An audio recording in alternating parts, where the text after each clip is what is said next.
Dean, was I buy cool stuff? And regarding the new Michigan laws, I just have this currently fresh in from one of my FFL friends. So this is changes to the Michigan law regarding sales of firearms.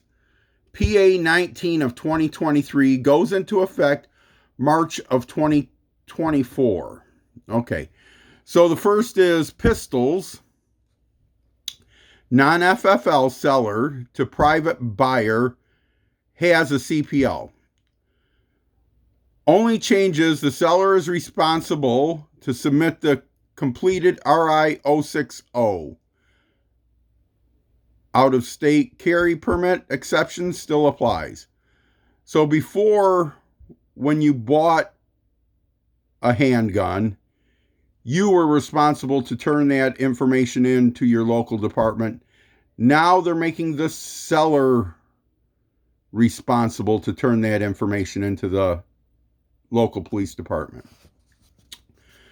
Long guns, not including NFA items. RI 060, which is your normal purchase permit, or possible new Michigan State Police form to be decided, must be completed by seller, including buyer's CPL number. No paperwork submission required after the sale. Out-of-state carry permit exception applies. So because I have a CPL, I will be able to buy long guns and just fill out the regular CPL type paperwork that we have been doing for years here in Michigan. But there is no require of submission to that to the state police. So they are not tracking the purchases, who owns the gun. They're just wanting you to fill out paperwork that you bought the gun. Non-FFL seller,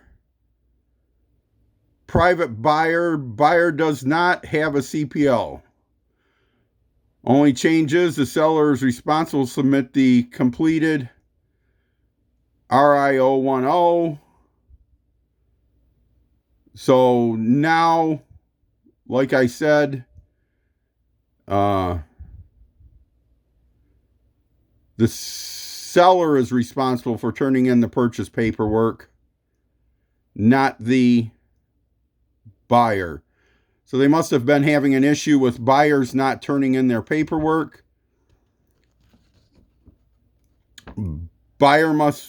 This is non-FFL seller, private buyer. Buyer does not have a CPL. So this is private person to private person.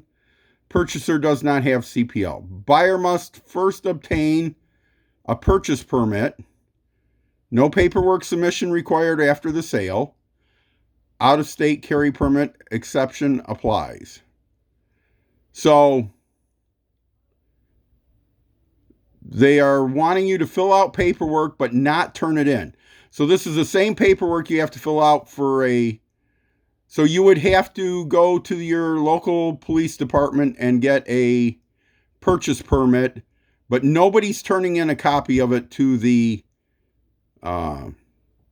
police department. FFL seller, private buyer has a CPL. Only changes: the seller is responsible to submit the completed RI 060. FFL still must run a NICS background check. Out-of-state carry permits exception still applies. All right.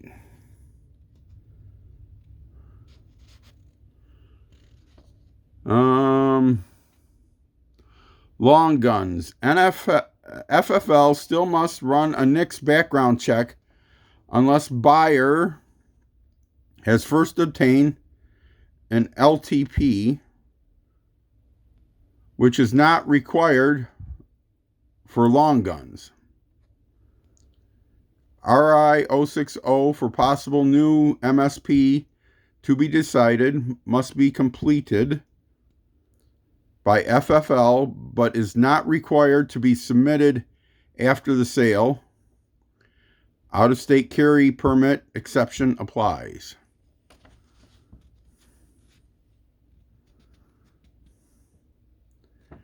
FFL seller to private buyer. Buyer does not have a CPL. Buyer must first obtain an LTP RI 010. FFL does not have to run a NICS background check, but is not prohibited from doing so, but cannot complete the sale until the buyer first has an LTP RI 010. Out-of-state carry permit exception still applies. So I'm going to